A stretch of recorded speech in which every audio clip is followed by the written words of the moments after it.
Lad mig først og fremmest sige, at vi jo i Danmarks Rederiforening og i rederierne generelt har et rigtig godt samarbejde med Danske Havne, og at vi sætter stor pris på, at Danske Havne indgår som en stærk del af det blå Danmark, hvor vi sammen skaber over 100.000 arbejdspladser og også står for 20% af den danske eksport.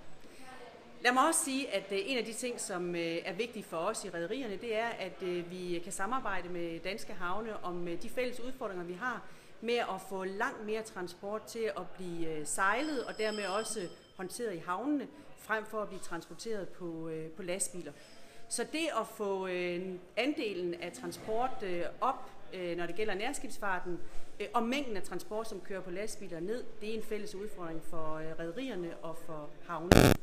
Og lad mig så alt afslutningsvis også sige, at vi har jo nogle fælles udfordringer på miljøsiden. Vi er rigtig glade for, at vi har kunnet arbejde sammen omkring håndhævelse på for eksempel svovl, som jo trådte i kraft med nye lavere krav til svovludledning 1. januar 2015.